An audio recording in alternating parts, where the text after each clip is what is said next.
Magandang araw, sambayan ng Pilipino. Magandang araw mga kababayan. Kasama niyo po ngayon si Ka Eric sa isa na namang episode ng ating Balita at Talakayan. Mga kababayan, pag-usapan nga natin itong ginawang raid pero pinalabas na rescue operations nila Matibag at ng Bureau of Customs, no? Doon po sa Bunawan, Davao City. Mga kababayan, malinaw po na maraming mga katanungan patungkol po sa nangyari na naturang raid kasi kumakalat ngayon ang impormasyon over social media na nagrereklamo ang mga manggagawa na sabi nila paano kami ni-rescue, pinagtututukan kami ng baril, pinagtatakot kami, akala namin pinasok kami ng mga terorista. So malaking katanungan ito kung ano ang naging basis po mga kababayan nila Matibag dito sa paglusob sa isang lehitimo na operasyon ng Mighty Steel Corporation dyan sa may Bunawan District, Davao City, mga kababayan. Ang tanong, ano ang batayan ng pagpapatotoo na may nagaganap na human trafficking? That's one question. Number two, bakit tinutukan ng baril ang mga manggagawa? Sabi, i-rescue sila. That's another question.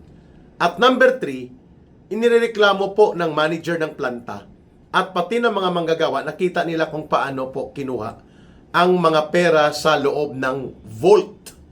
So hindi po ito malocate ngayon. So dapat magpaliwanag dito si Ginoong Matibag.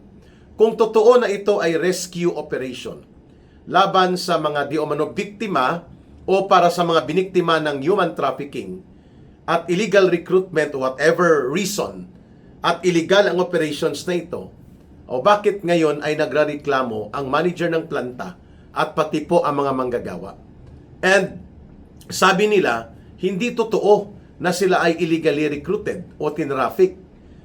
Sila po ay regular na mga manggagawa at sila ay nagtatrabaho ng matino at marangal sa naturang Steel Corporation sa Davao City. Bakit sila pinagkainitan? Bakit sila inintriga? Yan ang mga katanungan ngayon kay Ginoong Melvin Matibag. At sapagkat nakita po natin na ito ay isang pattern ng harassment at pattern po ng paninikil at panggigipit. Kasi nga ang tinarget nila Davao City. Nais palabasin dito nila Matibag at ng kanyang mga kasamaan na mayroong nagaganap na illegal recruitment, trafficking of persons dito sa lugar sa Davao City. Subalit ngayon ay nagsalita na ang mga manggagawa. Sabi nila, paano kami ni-rescue kung kami ay pinagtutukan ng baril, pinadapa, at kami ay tinrato na parang kami ang mga kalaban. Akala nga nila, mga terorista ang lumusob sa kanilang planta. Bakit ganon, Ginoong Matibag? Kung rescue operation ito at mayroon kayong tamang intelligence, bakit hindi nyo na-identify kung sino ang target nyo? Bakit mga manggagawa na aktual na gumagawa ng kanilang mga gawain sa planta, yun ang pinagtututukan ng baril. Yun ang pinaluhod, yun ang pinadapa, kaya takot na takot po itong mga manggagawa dito sa pangyayari ng raid na ipinagmamayabang ngayon ni Matibag na accomplishment daw nila. Subalit ngayon lumalabas na mayroon palang mga question. So yung mga karahasan, pananakot at mga pagtutok ng baril at pagmaltrato sa mga manggagawa, unti-unti na lumalabas ngayon dahil nakakapagsalita na po itong mga manggagawa na nandoon sa planta. At may isa pang nakakabahala mga kababayan na pangyayari dahil hinalungkat at kinuha din po ang pera sa laman ng vault na wala man lang anong court order para ito ay maging bahagi ng sinasabi nilang pagkumpiska sa illegal na gawain. Hindi nga nila ma-establish kung illegal ang gawain na ito sapagkat report lang po ang natanggap nila na mayroong mga illegally recruited na mga tao na nagtatrabaho daw di umano dito sa Bunawan area sa Davao City.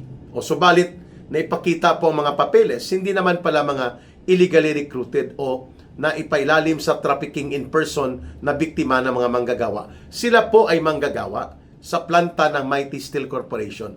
Diyan po sa bahagi ng Davao City. Mukhang gustong ipahiya ni Melvin Matibag at ng NBI ang pamunuan ng lokal na gobyerno ng Davao City na pinamumunuan ni Baste Duterte. Hindi man lang nila nirespeto ang local government at ang Department of Labor para i-check nila kung totoo at tama ang kanilang impormasyon. At pangalawa, walang proper coordination and proper support mula po sa mga otoridad na nararapat ay nandoon like Department of Labor and Employment. Ang local government ng Davao City, hindi po ito ipinaalam sa kanila, wala man lang dialogo kung totoo ba o tama ang impormasyon na ito. Basta na lang nilusob na parang Gestapo ni Hitler sa panahon ng World War II na mayroong mga special police si Hitler para magsagawa po ng ganitong uri ng mga karahasan laban sa mga sibilyan sa Germany. Parang ganyan na kung umakto si Ginoong Melvin Matibag. That's the lowest that we have seen for a government agency na sana ay isang professional law enforcement agency, ang NBI, na-reduce na po sila bilang mga kengkoy sa pamumuno ni Melvin Matibag. Kengkoy talaga. Pag kengkoy po, nagiging comedy ang kanilang mga pinaggagawa. Mantakin mo, mang-raid ka na hindi sigurado ang iyong impormasyon. Pangalawa, pinagtututukan, pinagtatakot nila ang mga manggagawa. At pangatlo, nagrereklamo ngayon ang mga staff and personnel na pati po ang vault at pera doon ni-raid at nilimas din po. Di umano, allegedly nila Matibag. At walang pagpapaliwanag na saan na po ito ngayon. Ilan at magkano po ang pera na nakuha at bakit ito kinumpiska.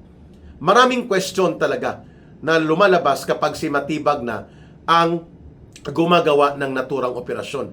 In the first place, hindi naman po siya trained as a professional law enforcer. Pangalawa, ito po ay mayroong pattern ng pang-aabuso sa poder at kapangyarihan na kapag binigyan mo siya ng poder, gagamitin niya sa pang-aabuso, hindi para sa pagtatanggol ng interes at kabutihan ng mamamayan. At pangatlo, ito po ay attack dog ni Marcos. Imbis na maging professional agency ang NBI, sa ilalim ni Matibag, naging political demolition operator po ang grupong ito. At nakakahiya doon sa mga professional at totoo naman pong dedicated na men and women ng NBI. Samantalang si Matibag po ay hindi naman nararapat na nandyan sa NBI. He was put there by Marcos to become an attack dog using his position as NBI para po gumamit ng panggigipit, panunupil at pamimilipit sa mga political opposition. Gamit niya po ang pagiging NBI director.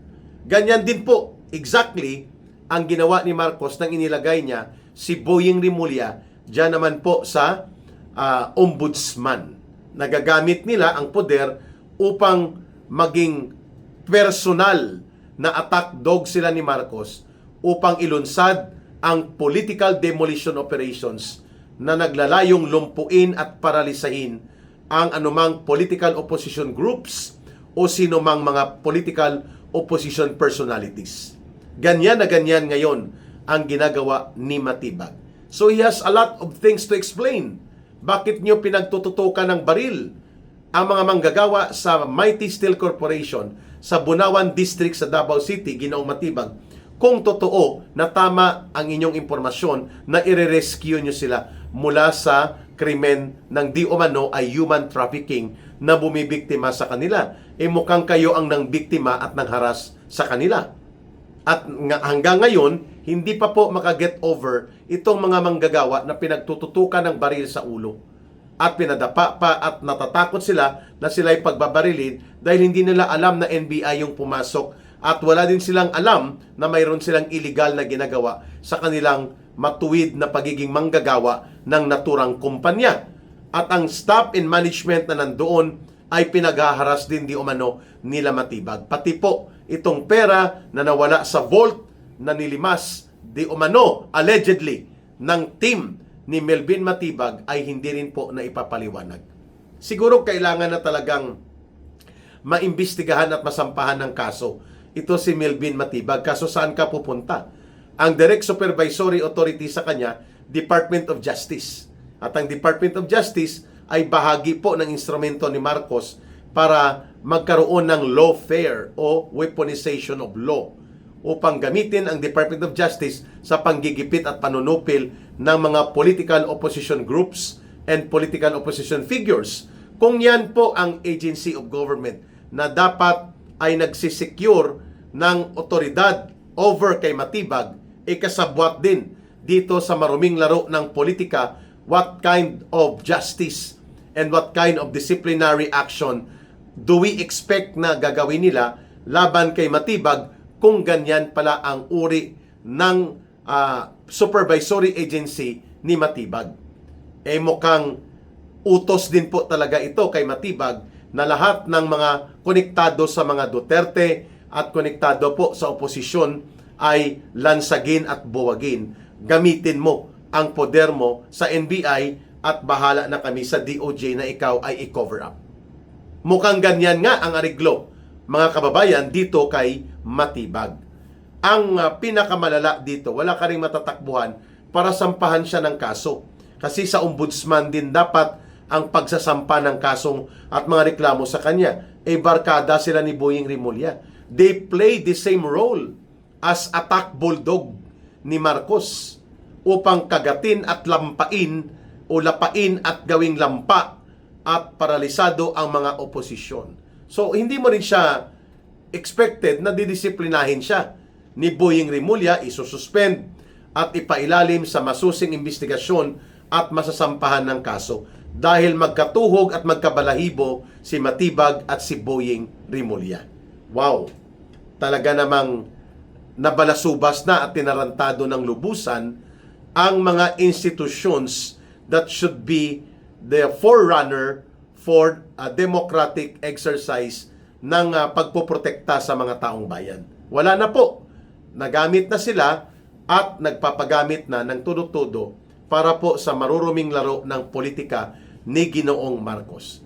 Ililista natin ito at tatandaan natin na si Melvin Matibag po ay nasasangkot dito sa anomalya ng kunwa-kunwari ang raid. Yun pala ay isang taktika upang palabasin na masama ang nangyayari sa Davao City. At yan ay bahagi po ng kanyang political demolition operations laban sa mga Duterte. At hindi po natin makakalimutan na ganyan din ang ginawa ni Matibag dito po kina Senator Alan Peter Cayetano. At ganyan din ang ginawa niya kay Senator Bato de la Rosa. Tinatakot niya ng kaso at sa pilitan pa nilang nilusob ang Senado. Kasama po dyan si The Big Joke Trillanes. No? At nakita natin kung paano nila binastos at tinapakan, niurakan ang integridad ng isang independent institusyon ng ating demokratikong lipunan, ang Senado, at dahil may kasabwat sila sa grupo nila Ping Lacson at Tito Soto at mga Tulfo Brothers, naging malakas ang loob ni Matibag na lusubin ang Senado. Ganyan din po ang kanyang ginawa ngayon. Exactly the same.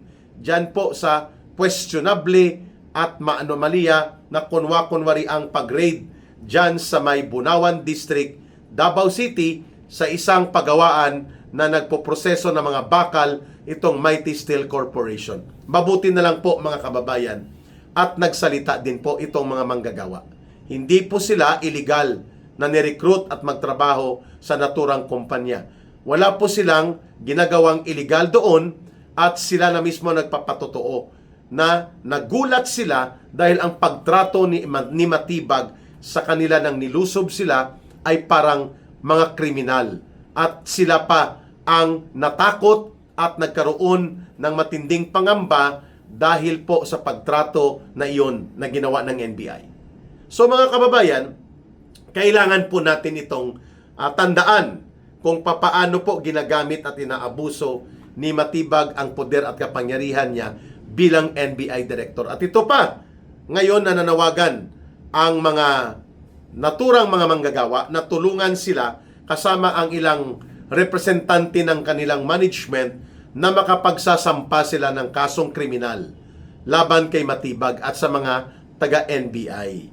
At ngayon, inaantay natin ang update dito sa balita dahil kaninang umaga lang, idiniklara nila na malaking halaga ng pera ang nawala sa vault dulot ng panghihimasok at iligal na pagkumpiska nila Matibag nitong pera na nakatago doon sa vault. Aba, hindi lang pala raid upang ipahiya ang Davao City ha. Mukhang kung totoo itong aligasyon ng ating mga management staff dito sa kumpanya ng Mighty Steel Corporation at ng mga manggagawang nakasaksi, mukhang pinagkainteresan din po ang pera doon sa vault at pinagkakakitaan pa itong uri ng raid na pangaharas. Naging negosyo patuloy. Ano ito? Hold up? Yan ang tanong ng mga manggagawa. Hino-hold up? Hold up po is a process na ginagamit ng mga law enforcers minsan na mga tiwali. Lalo na sa bahagi ng PNP, usong-uso yung hold up. Huhulihin ka pero hino-hold up ka, ninanakawan ka. Ang tanong ng taong bayan, nag-hold up ba sila Matibag doon sa Mighty Steel Corporation sa Bunawan District ng Davao City? Yan ang sagutin mo ngayon, Ginoong Melvin Matibag. May katapusan din po at hangganan ang bawat pagmamalabis.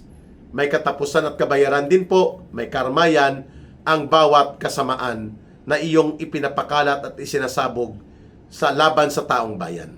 At hindi magtatagal po kasama dyan sa sisingilin ng mamamayang Pilipino si Melvin Matibag sa kanyang pagpapagamit at sa kanyang pagiging malupit na attack dog ni Marcos sa pagwasak sa hindi lamang sa institusyon ng NBI kundi sa paggamit ng poder ng NBI para wasakin ang mga demokratikong karapatan at kabutihan ng mamamayang Pilipino.